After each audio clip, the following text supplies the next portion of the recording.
certain arrhythmias or abnormal heart rhythms can be very serious. However, people with abnormal heart rhythms are now benefiting from advancements in the field of electrophysiology. On this week's Health Talk, we'll discuss the word electrophysiology as well as these new treatments with an expert in the field. Stay tuned. Eric and I are up next.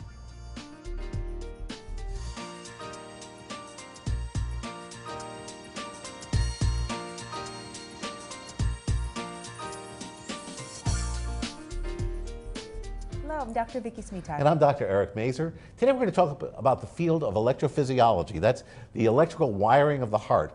With our guest expert, Dr. John Novella. He's a clinical cardiology and electrophysiology and cardiology physicians of Fairfield County. So we have to say electrophysiology 3 times right. fast. Say that Very a lot. difficult, right, exactly. But I promised during the tease, electrophysiology, tell us a little bit what that specialty is. You're a cardiologist.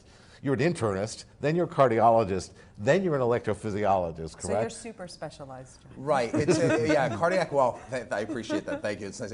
So cardiac electrophysiology is a subspecialty within cardiology, as you both said, and the heart is very much like a house. It has several different avenues of which to have problems. We have the plumbing problems, coronary disease. There are structural problems and there are electrical problems. I've never heard it described that way. That's brilliant. great I appreciate it. That's real. Did you make that up? I did. It actually now, yeah. That's great. Yeah, I love that. Thank you. And it very much is like the house. You've got your wires, you've got your pipes, and you got your structure. We have such creativity and talent that comes on the show, I have to say, in many different ways. But please go on with your analogy. So you're the electrician of the heart. Right. That's literally, my partners who are interventional cardiologists, we call them the plumbers, and we're affectionately known as the electricians, essentially. So, and we really deal with abnormal electrical heart rhythms because the heart will not beat and contract without electrical impulses. And tell us a little bit about that, because it really is sort of amazing that there is electricity. There's a wiring system of the heart that tells it how to beat and in what sequence the muscle should contract. And I know that's the area of your expertise, but tell us a little bit more about that basic anatomy and basic physiology. Yeah, so the heart in and of itself is timed precisely with electrical impulses. In other words, the way the blood flows through the heart is precisely timed so that the top chambers, you have 2 top chambers, 2 bottom chambers. The top chambers are essentially told electrically to contract at a certain time, and in a precisely timed manner, that electrical impulse travels down through, you could think of it almost like cables through the heart, down to the lower chambers in a precisely timed manner to allow the top chambers to squeeze, the bottom chambers to fill, and then they contract in a very organized, synchronous way. It's a very elegant system when it works well. I mean, it's amazing how beautifully devised our It really our is. systems It really are. is. And I remember in training in medical school, just fascinated by it. It was absolutely fascinating the fact that it's this autonomous, sort of self-propagating, completely involuntary sort of coordination of the heart that's sustainable. If it's not attached to anything, as long as it's still alive. Right, absolutely. So that's how did you get interested in this field? Because it's such a very specialized It amazed me field. from day one. It Amazed me from day one. And as I said, there's several spheres of problems that you can have with the heart, and this I found to be the most fascinating because I thought it was the most complex. Also, within the field of cardiology, there's not a lot of things we can cure, but arrhythmias are actually one of them, and that was fascinating because we don't cure, we treat disease, but electrophysiology is one of those fields that you can actually cure people, which is fascinating. And arrhythmias are when the heart is not beating the way that it's designed Correct. to beat. It's any aberration or disruption. Normal rhythm and then arrhythmia. Correct. Is a bad rhythm. Yeah. No, I'm glad you're giving all this background because, again, for the average layperson who's not in the medical field, the fact that the heart is controlled by electricity and that there are all these circuits within the muscle of the heart is sort of an abstract concept. I think unless you've studied the textbooks and you've heard about this, you wouldn't necessarily think of the heart that way. It's real electricity too. This isn't right. fake or no, pseudo. This is an electrical impulse. Right.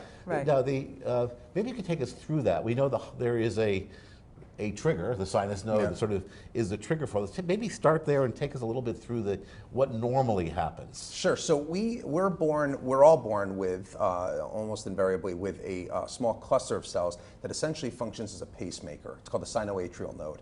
And as I said before, there are 2 top chambers of the heart. The right atrium is where everything begins.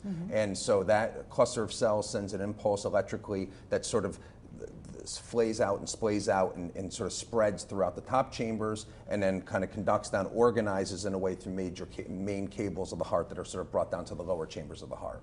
And so that is done in a very precisely, as I said before, very precisely timed way, because otherwise the heart would not beat effectively and what we would term physiologically. Right, and when we say beat effectively, what we essentially mean is that we need the heart to get out enough blood to the extremities, to the vital organs, the brain, the gut, et cetera, and that's the bottom line, to Vicki. keep us functioning normally. And you said something interesting there, which will pertain to our later conversation, but you have this cluster of cells generating its own beat, almost like a metronome on a, it generates its own beat, and that spreads out through those top chambers to sort of reach all the chambers in a organized but diffuse way. Yes. And then it's rechanneled through something called the atrioventricular node, and then it's wired out again through the ventricles. So you sort of, there's a dispersion and then a collection and then a dispersion of that signal, even though it remains organized. Right, absolutely. And Eric, it's actually electrically insulated around the valves of the heart. So it actually will,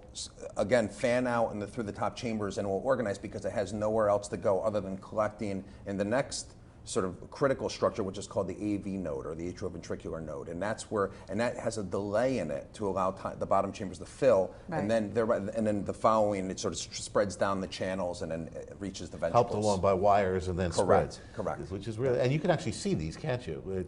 I mean, if you take the heart, you can see some of these Some wires. of them you can, and some of them you can't. Yeah, absolutely. But the sinoatrial node you can see, and also the AV node is a little bit more difficult to see. But certainly you could see a lot of these clusters of cells, or you could see some organization of tissue and gross study. In other words, gross if we're looking at a cadaver heart. And so the implications of when something goes wrong with this very elegant system, though, I mean, we know what happens when vessels are blocked, when somebody has coronary artery disease, the plumbing problems that you mentioned earlier. Somebody has to go in, an interventional cardiologist or a surgeon, and unplug the clogged area of the artery and fix the heart so it can function normally again.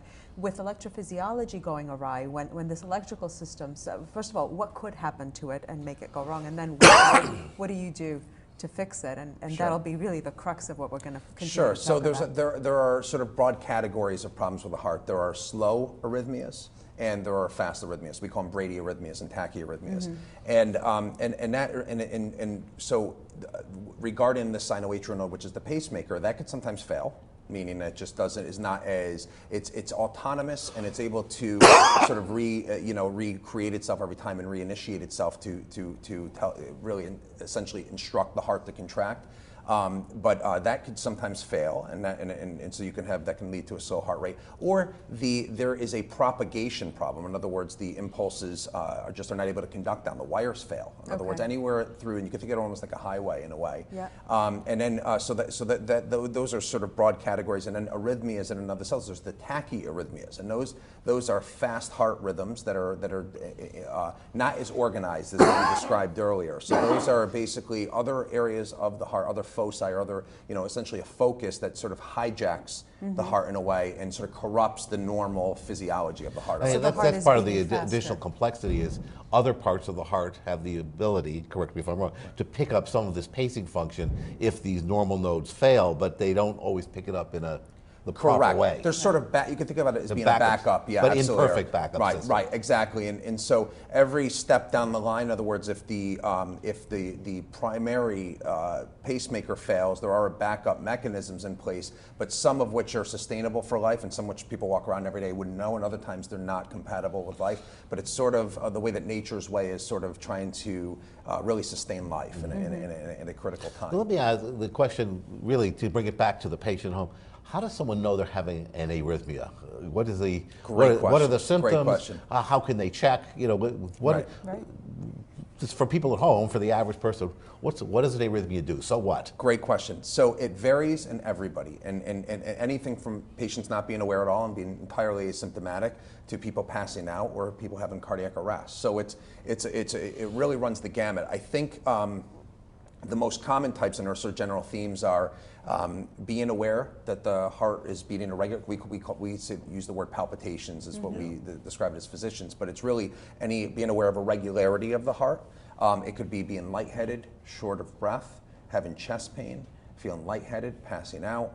There are a lot of different symptoms, and it varies from patient to patient, even with the same entity. So the same arrhythmia, and if all three of us had the same arrhythmia, we may have different manifestations of that arrhythmia. So it's really hard to, for someone at home who may be experiencing that, I mean, unless they're having actual palpitations, which I think that brings more to focus, and people, like, if all of a sudden you're conscious of your heart beating or it feels like it's out of whack, you'll be more prone to say, hey, something's going on. But if you're just feeling a little fatigue or you're feeling lightheaded, you might chalk it up to maybe being dehydrated, maybe being tired. So it's important to get this information out so folks can realize that this actually may be these symptoms could be an indication of a pretty serious problem.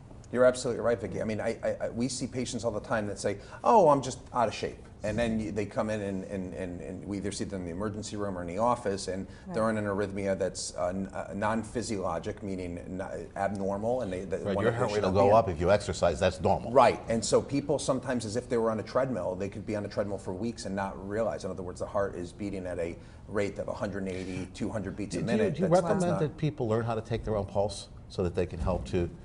Absolutely. Absolutely. Maybe you could say a few words about that. Right. The hardest thing, and where electrophysiology is a little bit different than other aspects of cardiology, is if you were to have a plumbing problem and we were to do any sort of, whether it's a stress test or an angiogram, if we did one test on Monday and we did the test the following day on Tuesday, very likely the findings would be the same. With arrhythmias, they come and go, and it can be very, very difficult to diagnose. You almost have to catch them. And unfortunately, a lot of sort of the bane of every electrophysiologist's existence is really trying to catch these arrhythmias when they happen, because they do come and go oftentimes. And so what I ask people when, and certainly my patients who already have documented arrhythmia, I tell them, say, take note of your pulse. What you're looking for is the rate within 60 to 100 beats a minute. That's a normal per minute. And also, is it regular? It should be very synchronous, one beat precisely after the next. If you notice there's a regularity to it, then that is, although it can be a variant of normal, it's generally abnormal from something. Doesn't mean that something is seriously wrong. What that means is that the normal heart itself tries to maintain synchrony.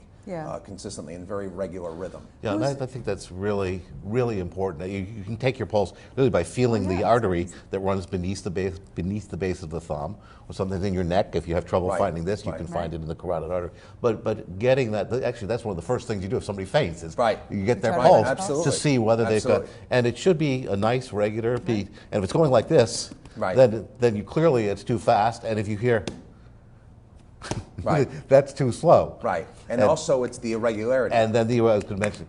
And then there's no rhyme or reason to it in a way, and that's also. I should point out I have a lot of APCs, which is a benign arrhythmia, a premature contraction of that top chamber. Sometimes when I have a lot of coffee, when I haven't had a lot of sleep, when I'm feeling a lot of tension, they can be really bothersome. And then, like sitting here, because I've done this, but not on HealthTalk, not with John. I've got an electrophysiologist right here. I don't have I'm sure I don't have a single AP. But it's very obvious when I'm having them, and they're benign. And a lot of these beats are benign, but you still need to differentiate benign from potentially treatable and dangerous arrhythmias. And maybe you could say a few words about that, and then we'll dovetail in with atrial fibrillation. No, absolutely. Everybody's heard and Eric, you just described everybody in America pretty much sleep deprived. We love coffee, and we're always under a significant amount of stress. So, years ago, physicians used to tell patients, avoid stress, stay away from stressful situations, and it's all around us. So it's ubiquitous. It's difficult to, ever completely eradicate stress. I think. Anytime that you have an abnormal electrical impulse, the first thing, especially, it depends on which chamber it's coming from, whether it's the top chambers or the bottom chambers. And then from there, the fundamental question that every electrophysiologist is asking is, what is aggravating the heart? It generally means, and not always, that the heart's aggravated in some way. And so we start focusing on hypertension, obesity, being sedentary, having sleep apnea. All these things, there's structural heart disease, coronary disease. Being an endurance athlete, believe it or not, paradoxically or counterintuitively, you would think that they are so well conditioned. Sometimes too much conditioning can be problematic electrically for the heart. So there's a whole host of disease processes that we don't typically think of as disease that can contribute to that. So we start trying to hone in on what's aggravating your individual, your And I person, think your heart you specifically. before you actually get to that, though, like you were saying, you feel these irregularities, and you know you have You may benign feel them. APCs, but somebody else at home, you know, somebody who's not But medical, I if they're feeling that, they really should seek medical Yeah, I attention was to going make to sure say, that I only it's know that benign. because I've been Absolutely. tested. Right. But they could have Right. been But a don't variety of assume- other rhythms Right. that are much more serious. And that's a perfect, I think, segue into our next segment where we want to Which is I said. stay with John and talk a little bit about the abnormal heart rhythms and how you treat them, which is pretty amazing. Yeah, yeah. You know, and I think as you said, you can cure these you could change the potentially, wiring. potentially dependent on the arrhythmia, absolutely. And I think, you know, to your point, Vicki, I think it's a very good one that we tend, as a society, focus so much on blood pressure, but we don't focus on, like as Eric pointed out, checking your pulse and feeling the regularity of it. That's a very, very, very important thing, and that's actually one of the most important things I think patients. And we'll can talk do about at home. atrial fib in particular, since it's so common. Yeah, absolutely. And there are golfers on TV that have atrial fib. Oh, absolutely. We also, with the new anticoagulants, we Right, now have a lot right, of people right, advertising. So I want to thank John. We have a great discussion coming up in the next segment, and we'll be back after this short break.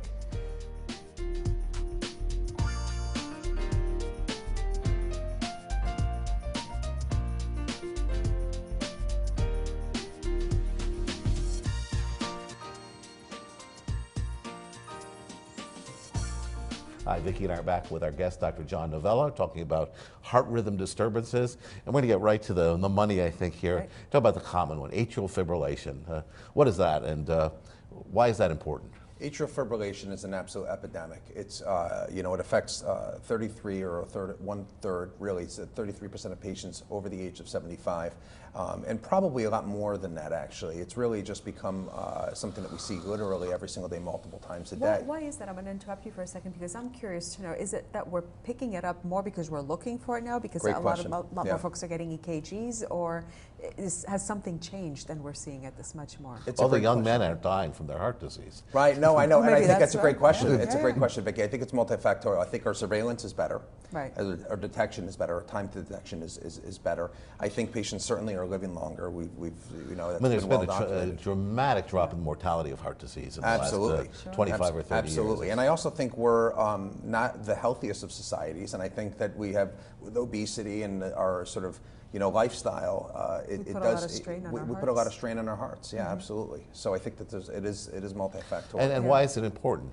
Let's talk about why Well, atrial AFib fibrillation first- is an important rhythm to It's a treat. very important rhythm because number one is it causes stroke, and that's a big one. And the reason for that is because the heart is when any aberration or any abnormality in the heart rhythm where it tends to be disrupted in a way, you could almost think about it as if you're sort of you know, making for instant pudding, and you're sort of if you want to beat the pudding, do you want to go nice and slow, or do you really want to get it so it's thickening up, and you really want to get that. So you want to sort of agitate it in a way, and you can kind of think about it like this. When in atrial fibrillation, the top chambers are fibrillating, and they're sort of almost in the same way that you're sort of trying to get the pudding to thicken. It's sort of a similar thing. Not as effective. Correct. So what happens is the blood pools, and it tends to sit there, and as blood pools in the heart, it can form clots that would essentially And what we call embolize or spread putting out my and cause a hematology stroke. hat on, one of Yes. the principal causes of blood clotting is something called stasis, or the blood Yes. not moving. Right. The actual movement of the blood is important Right. to We maintain think its about that liquid state. When Yeah. we sit down, we're sedentary for a long time on a flight, or these all Yes. Right, things you have the come blood to pools mind. in your Absolutely. legs, Right. and you get blood clots. So in Yep. the atria, these things that are normally going like this and Right. pumping the blood are going. No, they're fluttering. They're Right. just fluttering, so Right. they're really not empty. Well, enough blood's getting in, Right. so you're not dying, but Or maybe that you're not even feeling symptoms, because we'll talk about but you how a might lot be of lightheaded folks- if you're not getting enough Right. blood in. Right, right. And there is it's a somewhat vestigial portion of the top chamber of the heart. Vestigial meaning we don't really, it's a remnant embryologically of a little outpouching called the left atrial appendage, and that is where a nice place for blood to sit. When you're in atrial fibrillation, it doesn't contract well, and it's a little pouch where it kind of sits there, and that's where most, we believe, based on the studies we've done, we believe most clots form in that. And the problem is, of course, that blood on the left side goes directly to your brain, your Correct. kidneys, and other organs. So if that piece of that clot breaks off and gets into the blood, goes to your brain, Absolutely. you've Where had it a becomes stroke. a plumbing issue Correct. because it blocks up Absolutely. blood flow. Absolutely. Yep. And you can think about it like that. And the brain is incredibly unforgiving, Sure. as are other parts of the body. The right side of the heart, where the lungs act as a filter, you don't have that luxury on the left side. So it's completely unforgiving, which is why it's so problematic. So what do we do about atrial fibrillation?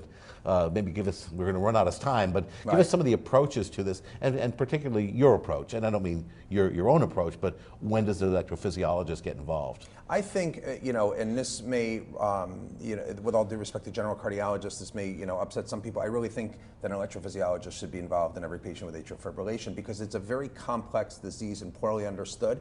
And I think also we had collectively really have done a disservice to patients for many years because we really didn't understand it. I think partly because we didn't know as much about it as we do today. But it could be incredibly complex. So a lot of it, to your question, Eric, I think it depends on age and symptoms. Those are the big things. In other words, step one is protect the brain, and we have different risk scores that we can assign based on your profile, and we individualize that per patient, and we say, what is your effective stroke risk off a blood thinner or on a blood thinner? And if the risk of stroke is higher than the risk of bleeding, it tends to tip us towards using a blood thinner. If the risk of bleeding is higher than the risk of stroke, then we tend to just observe. And so, so that's the first approach, is always protect the brain. The second approach is the symptoms. blood thinner is Sure. to prevent the clotting of the blood in that atrial appendage. Correct. Because if you're not able to reliably ensure that the patient is going to maintain normal rhythm, then you certainly want to continue. And you could almost think about it like cooking an egg with oil or Pam or anything, and you sort of want to really keep that slick, and so that's what the blood thinners do, and you can kind of think about it like that. Yeah, that's actually an interesting statement that you made earlier about every patient in AFib should have a referral to an electrophysiologist, and is that the new standard across the board? Is that how most folks are practicing these days? I think so. I think we sort of, my group has that sort of mantra, and that's sort of our philosophy within the group, and I think most academic centers, I was at Yale before I joined the group here, and that was sort of the mainstay as well. And I think that it's important because that we sort of view atrial fibrillation a little bit differently than other people do, because it's our specialty, and that's what we specialize in. So our focus is also, why are they having atrial fibrillation? So the next question is, are you symptomatic, yes or no? But also, what else is going on? Because I think societally we have such a, obviously the healthcare costs are going through the roof nationally. So I think part of it is also trying to get into the prevention and the preventive aspects, number one. And number two is really trying to figure out what's aggravating the heart, because in some cases it could actually regress. The disease process can regress. So I think you're trying to look for those things. And that's one of the things. Sleep apnea, I would think, would be a big one. Something to easily treat, or readily easily treat. Absolutely. Epidemic. Yeah. Absolute epidemic. So we've got less than 2 minutes left, but I want you to talk a little bit about how you as the electrician can fix this. So go ahead and tell us what you actually do to correct the rhythm. Sure. So there's two ways to do it. Number one is with medications. Called antiarrhythmics that sort of maintain the heart in normal rhythm, and we can reset the heart electrically when you're in atrial fibrillation back to normal rhythm. But if you do have the propensity to what tipped you into atrial fibrillation in the first place, you haven't really mitigated those factors. So really, it would be the medication would be to sort of change the refractoriness or change the electrical principles of the heart such that it maintains normal rhythm. They can do that by shocking the chest. Correct. We could put you back in, but then the drugs would be to maintain you there. And although the drugs can are also daily medication. They would be daily in most cases. Okay, other medications can convert you. In other words, can put you from atrial fibrillation to a normal rhythm just by taking an oral medication or an IV. And then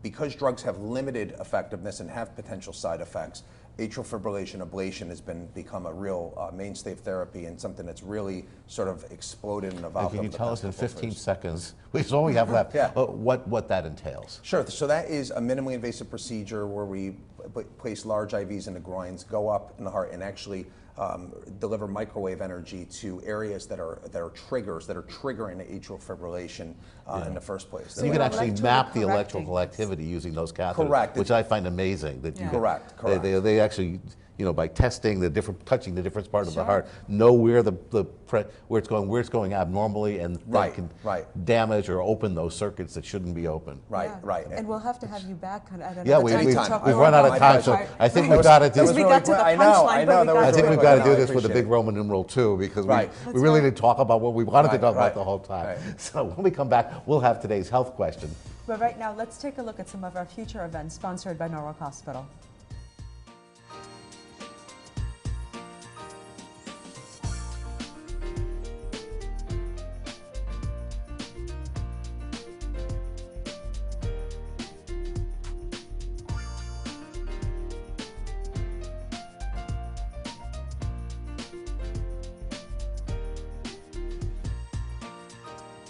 health question is, what are some major risk factors for heart disease? Well, we've got the expert here. What are the major risk factors for heart disease? Yeah, so male, over 60, yeah, over 50?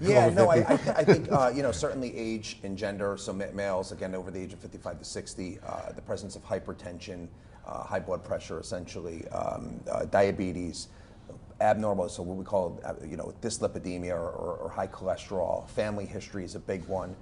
Yeah, that's an important one. That means a heart attack in a first-degree relative at a younger than 50 or so. Yeah, and I think first-degree relative meaning parents or siblings, direct blood siblings, who share 50% of your DNA. What about smoking history? Smoking's a big one, not just for coronary disease, but also for peripheral vascular disease. And so tobacco is a huge risk factor and something that we really try to sedentary lifestyle.